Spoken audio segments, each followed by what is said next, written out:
समस्त विश्व को भारत ने मार्ग दिखाया है। चरक प्राचीन समय से है। चयापचय यानी मेटाबॉलिज्म पश्चिमी देशों की ओर कृतज्ञ होकर atomic theory, law of gravitation, Bhaskaracharya Kanad नहीं मिसाइल खेल रही है। जम्बू द्वीप के नाम से भी जाना जाता। नमस्कार मित्रों, समस्त विश्व को भारत ने मार्ग दिखाया है। प्राचीन काल से भारत ने विश्व को विज्ञान, पराविज्ञान दैट इज मेटाफिजिक्स, धर्म, दर्शन, वास्तु, खगोल, स्थापत्य कला, नृत्य कला, संगीत कला, ज्योतिष और ऐसा ही कई सूत्रों को दिया है। माना कि मध्यकाल यानी मिडिवल हिस्ट्री से भारतीय गौरव को खंडित किया गया है, पर प्राचीन काल में ही भारत ने विश्व को प्रचुर प्रेरणा, कला, विज्ञान, गणित आदि का योगदान दे दिया था। मित्रों, आज हम जिस आधुनिक विज्ञान को अपनाकर पश्चिमी देशों की ओर कृतज्ञ होकर दृष्टिगोचर करते हैं,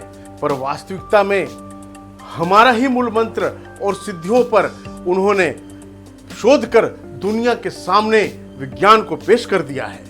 वर्तमान में वे प्रशंसनीय तो है ही, लेकिन वे भी अब भारत के योगदान को नकारते नहीं हैं। मित्रों, अब मैं बताता हूं कि हमारे भारतवर्ष, जिसे जम्बू द्वीप के नाम से भी जाना जाता था, उसका क्या क्या योगदान है। नंबर 1, एटॉमिक थ्योरी, परमाणु सिद्धांत, जिसे दुनिया जॉन डाल्टन को श्रेय देती है। परमाणु सिद्धांत के विकास का श्रेय दिया जाता है उनको। पर मित्रों, 2600 वर्ष पहले ही हमारे यहाँ आचार्य कणाद ने ही इस विचार को जन्म दिया था कि अणु परमाणु पदार्थ अविनाशी हैं, अविनाशी कण हैं। मित्रों, आज दुनिया मिसाइल खेल रही है। दोस्तों, महर्षि विश्वामित्र ने भगवान शिव से अस्त्र विद्या पाई थी और उन्होंने ही प्रक्षेपास्त्र या मिसाइल प्रणाली हजारों साल पहले ही खोज लिया था। मित्रों, तीसरे नंबर पे वायु विज्ञान का विश्लेषण ऋषि कणव द्वारा हुआ था। इसका उल्लेख आप ऋग्वेद में देख सकते हैं। 4th इंपॉर्टेंट चीज, लॉ ऑफ ग्रेविटेशन, गुरुत्वाकर्षण का नियम की खोज मित्रों न्यूटन से 1200 साल पहले ही हो गई थी। हमारे प्राचीन खगोलीय विज्ञानी भास्कराचार्य द्वारा किया गया था। मित्रों, अब जरा हम मेडिकल लाइन की तरफ दृष्टि करते हैं तो पाते हैं कि प्राचीनतम समृद्धि तो हमारे यहाँ ही थी। दोस्तों, आधुनिक सर्जरी और चिकित्सा लगभग 18वीं शताब्दी से शुरू हुआ है। चरक प्राचीन समय से हैं। चरक जो चरक संहिता के रचयिता हैं, इन्हें प्राचीन भारतीय चिकित्सा का पिता कहा जाता है। राजा कनिष्क के दरबार में राज्य वैद्य थे। ये वही हैं जिन्होंने पाचन यानी डाइजेशन, चयापचय यानी मेटाबॉलिज्म और प्रतिरक्षा यानी इम्यूनिटी के बारे में बताने वाले पहले चिकित्सक थे। मित्रों, फिर महर्षि पतंजलि जो योग के पिता हैं, उन्होंने 195 सूत्रों का संकलन किया था। शारीरिक योग को हठ योग और मानसिक योग को या ध्यान योग को राजयोग कहते थे। ओम को भगवान का प्रतीक बताया था और ओम को लौकिक ध्वनि भी। जब इन सारी चीजों की बात हो रही है तो शल्य चिकित्सा को कैसे पीछे छोड़ दें। शल्य चिकित्सा यानी सर्जरी, इसके जनक जो दुनिया के पहले सर्जन थे, वे थे महर्षि सुश्रुत। सही समझा आपने। इनके द्वारा सुश्रुत संहिता ग्रंथ लिखा गया है। शल्य चिकित्सा में 125 से भी ज्यादा उपकरण का वो उल्लेख करते हैं और 300 तरह की शल्य क्रियाओं का उल्लेख करते हैं। मित्रों, काशी के जन्मे महर्षि सुश्रुत ने 600 ईसा पूर्व यानी कि 3000 साल पहले ही ऑपरेशन करना, प्लास्टिक सर्जरी करना शुरू कर दिया था। 300 ईसा पूर्व की बात है। मित्रों, चंद्रगुप्त मौर्य के बच्चे का सिजेरियन ऑपरेशन करके निकाला गया था और औजार से माथे पर हल्की चोट लगने से एक अस्थाई बिंदु जैसी आकृति बन गई थी। उनका नाम पड़ा बिंदुसार, जो महान सम्राट अशोक के पिता थे। उपचार पद्धति में मित्रों धन्वंतरी, चरक, ऋषि च्यवन जो च्यवनप्राश आप लोग खाते हैं और महर्षि सुश्रुत का योगदान अतुलनीय है। जरा मित्रों, अब अगले खोज की तरफ ध्यान आकर्षित करते हैं। अगला खोज विमान की बात करेंगे। महर्षि भारद्वाज का नाम आता है इसमें। उनके अनुसार विमान को अदृश्य करके एक ग्रह से दूसरे ग्रह या एक दुनिया से दूसरे दुनिया में ले जाया जा सकता है। रामायण में भी पुष्पक विमान का उल्लेख है। मित्रों, हालांकि राइट ब्रदर्स को आधुनिक युग में श्रेय जाता है विमान के लिए, पर भारत में मित्रों आपको पता नहीं होगा, आपको पता होना चाहिए, महाराष्ट्र के शिवकर बापूजी तलपटे ने जहाज 1895 में बना दिया था, जबकि राइट ब्रदर्स ने 8 साल बाद विमान उड़ाया था। तब हमारा देश गुलाम था। मित्रों, अब नक्षत्रों की बात हो जाए, जो नासा बहुत अपनी ढिंढोरा पीटती है नक्षत्रों के लेके। नक्षत्रों की खोज गर्ग मुनि ने किया था। इसका उल्लेख महाभारत काल में मिलता है।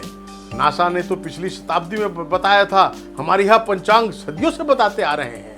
मित्रों, थोड़ा और करीब आते हैं। 5वीं सदी में आर्यभट्ट गणितज्ञ, खगोल शास्त्री, ज्योतिषी और भौतिक विज्ञानी थे। इन्होंने पाई की वैल्यू 3.1416 का खोज किया था। 0 का खोज इन्होंने ही किया था। इन्होंने पृथ्वी को गोल और अपनी धुरी एक्सिस पर परिक्रमा करते हुए बताया था। सूर्य और चंद्र ग्रहण की वैज्ञानिक विवरण इन्होंने ही दिया था। राजा विक्रमादित्य के दरबार में वराह मिहिर को कौन नहीं जानता। क्या कहते हैं उनके बारे में? इन्होंने बताया था कि चंद्रमा और ग्रह अपनी खुद की रोशनी से नहीं, बल्कि सूर्य की रोशनी की वजह से चमकते हैं। दोस्तों, जैन मुनि महावीराचार्य ने भी गणित में अपना अच्छा खासा योगदान दिया था। मित्रों, विश्व का पहला विश्वविद्यालय तक्षशिला, जो अभी पाकिस्तान में चला गया है, और दूसरा नालंदा और तीसरा विक्रमशिला का नाम आता है, जहां 60 विषयों से भी अधिक विषय की पढ़ाई होती थी। वहां विदेशों से भी विद्यार्थियों की भरमार थी।